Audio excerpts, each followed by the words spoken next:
Well, minimalism for me is making a little bit go a long way. So it's basically taking a small amount of material and expanding it through many ways of repeating it to make it a long piece. There's certainly nothing in minimalism that is very minimal about duration, but it's usually the materials that are minimal. The study day is the 10th of January, and what I'm going to do is to actually talk about some of the antecedents of minimalism, which goes to other cultures. For example, Eastern cultures have a lot of minimalist elements. African music, a certain amount of repetition in drum beats, etc., etc. And actually the minimalist painters, people like Donald Judd, Carl Andre, that actually probably started or influenced the idea of minimalism in music. So it'll take a historic perspective first. Christina McMaster, who's a wonderful pianist at the Royal Academy of Music, will be playing some minimalist works.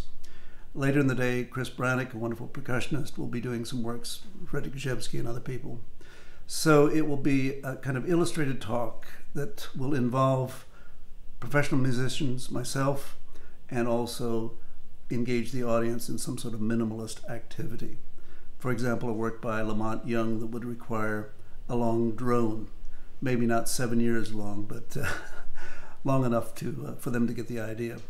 So it'll be both a demonstration, historical context, and actually hands-on performing.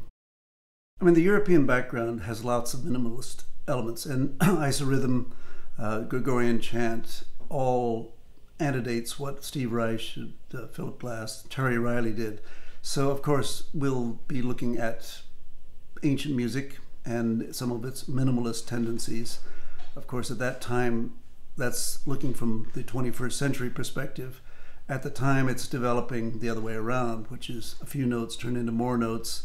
The use of drones are actually a part of the Western creative process. So we will be looking back, of course, at early antecedents of so-called minimalism in the 20th century. I mean, minimalism began as a reaction probably against serial music, 12-tone music. It was inevitable that 12-tone music was going to hit the buffers in that it was so complex and that it had driven most of what was left of an audience open to new music out the door. So minimalism arrived as a kind of a cavalry to rescue a public that was in retreat. So obviously the use of the return of drones, the return of tonality, etc., sparked a whole interest of a whole new group of people, one of whom was John Adams. So John Adams' early music has many minimalist tendencies, shaker loops, for example. And like many of the so-called minimalists influenced the second generation, evolved to something more than true minimalism. So we'll deal with people like John Adams, Gavin Bryars, Michael Nyman, who's still very much a minimalist. But yes, I mean, I will plan to take it from a historical perspective through the audience logjam of 12-tone music and cluster sound, etc., and out the other side to what is currently on the menu today, which is kind of post-minimalism.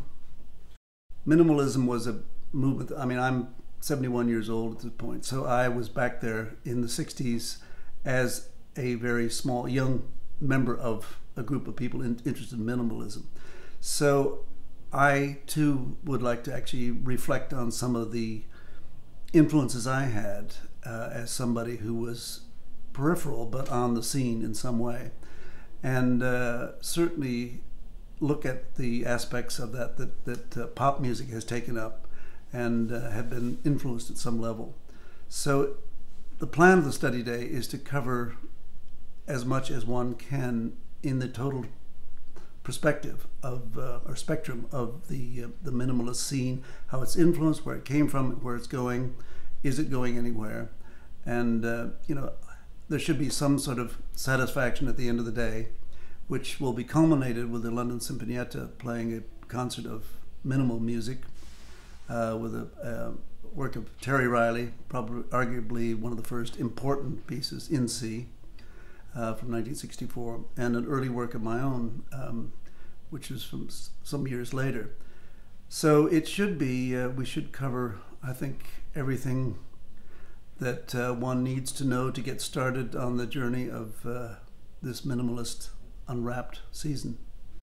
I mean, my route into minimalism reflects what I think most of the composers I know that were involved in minimalism started, which was studying 12-tone music.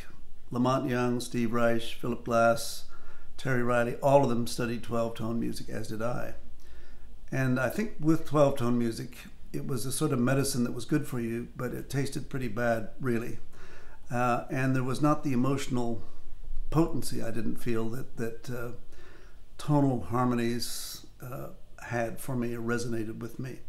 So my journey was actually begun hearing a piece of Terry Riley's in the late 60s called Dorian Winds. And that was like a revelation to me. I like, wow, in the midst of all these sort of clusters and 12 serial music, here was some modal music that actually had a kind of freshness that was absent from the scene at that point.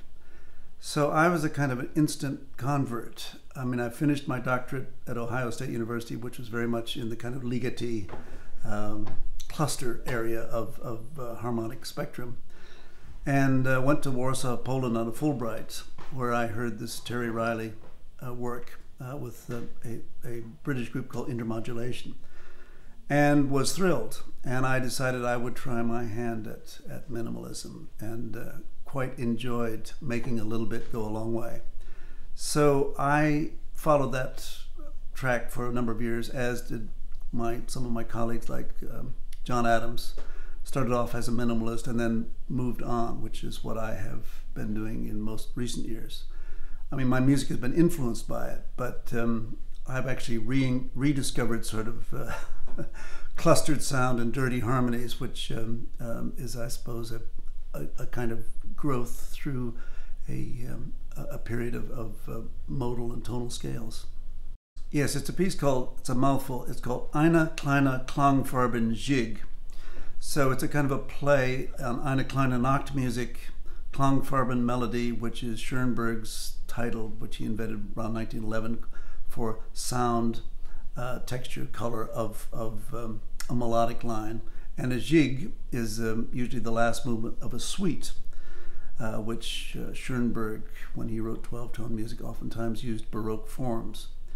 So this is actually taking the first 4 bars of a Bach jig in B flat and looping it, so it goes over and over and over again.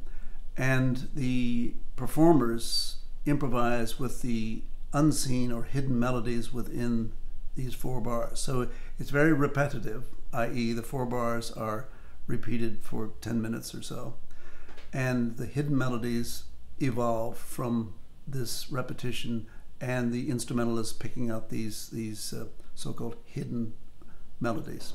So the Minimalism Unwrapped Day is the 10th of January 2015, starting at 10 o'clock in the morning at King's Place with me, Stephen Montague, and my 2 professional guests, Christina McMaster playing piano and Chris Brannick on percussion.